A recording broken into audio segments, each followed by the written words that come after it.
So, for the second part of these storytelling videos, I want to talk briefly about a couple of other games that use storytelling elements in interesting ways. So, the first game I want to briefly talk about is Infinity Dungeon, which was released last year by Level 99 Games as part of the minigame library. Now, this is a fantastic little, silly, absurd, dungeon crawling adventure game. At the start of the game, every player will be given a role, which can be anything from artists or postmen, or big game hunters, or gangster rappers, or ninjas, anything in between, including even you as a player. And each of these characters have different items, which you can use to try and get through each of these different challenge rooms. Once everyone has a character, you then have to face individual rooms. For instance, like this one, which is 1000 doors, which says you step into a massive chamber, the walls of which are packed solid with doors, more doors than you can count. Opening one experimentally, you find that it leads nowhere except to a door on the opposite side of the room.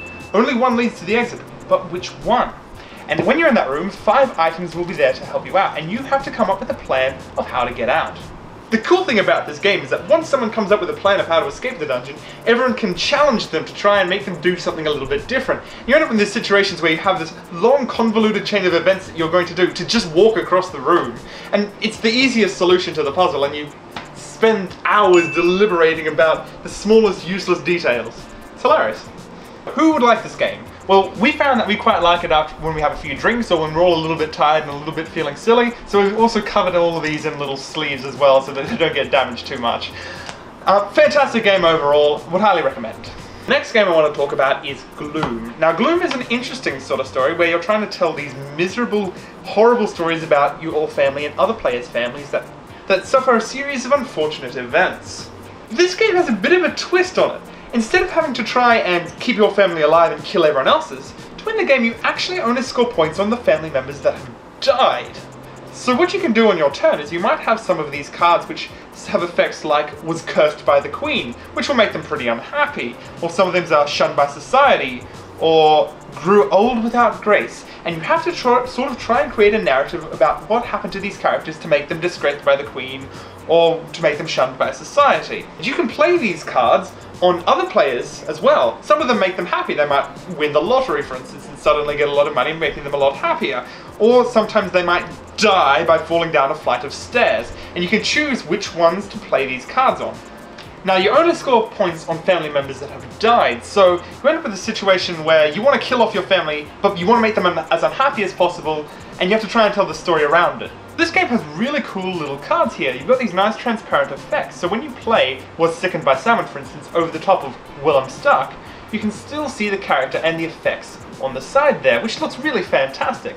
And as you add more and more effects, they begin to cover up some of the older ones as the characters forget about their previous woes and only concern themselves with their latest ones. So, is it any good? No. See, the thing is that because every player has 5 family members, and so you can play this with 4 or 5 different people, and each one of these have different effects happen to them at different times, you sort of have to try and remember what's happened to everyone's characters, and you can end up just the game's stopping as you ask what happened to that family member in that particular point in time, and you end up trying to play this weird metagame of adding different effects to different characters, and you got all these other action cards that can be played to just drag the game out, and it's all just a bit of a mess. So, who would like this game? Well, people that really enjoy the macabre theme of making people miserable and then killing them will absolutely enjoy this game, as well as people that like having lots and lots happening and trying to remember it all. It can be quite fun for those sorts of people, but it was a little bit too messy for me personally. So, the next game we have here is Betrayal at House on the Hill. This game can be best summarized as Cabin in the Woods, the board game. Everyone will have these little figurines corresponding to their characters, and they'll use them to explore the house on the hill, adding new rooms as they go along. Everyone continues to explore the mansion until one point where it's revealed that one character is actually a traitor, and even they don't know who the traitor is until that point in the game. Here's the really interesting thing about the game.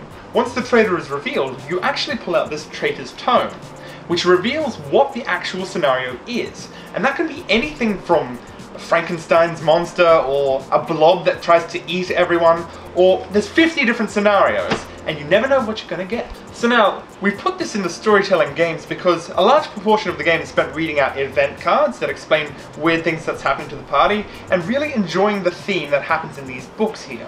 And the mechanics behind the actual game itself are pretty simplified to actually try and help bring forth this storytelling aspect of it. So, the components for this game look absolutely amazing, but there's one small problem I have, and that's these little character mats here, which you put these notches on to try and keep track of your stats, which change as the game goes on. But there's one problem I've found, is that sometimes when you put these notches on, they can slide off very easily, and then you've lost track of what you've got. So we recommend downloading an app for your smartphones called Betrayal Character Stats, which helps you keep track of things a lot easier. Who would enjoy this game? Well, people that enjoy horror movies and those horror tropes would really get a kick out of this. And there's also something quite funny about some of these events. For instance, in one of our games, Christoph was playing a character that went down a slide, and as he fell down the slide, his head popped off. I mean, there's what's not to love about that. Now, the thing is with the game is that it's incredibly unbalanced, so don't play this game if you're interested in having a competition with your friends over something. Just play it when you want to have a bit of fun, playing a bit of nonsense, really. Unfortunately, this game is currently out of print, so you may have to wait a few months for it to be back in stock. So, that concludes our video on storytelling board games. Next time we'll be covering a review of other tabletop RPGs. We're looking forward to it. We'll see you then.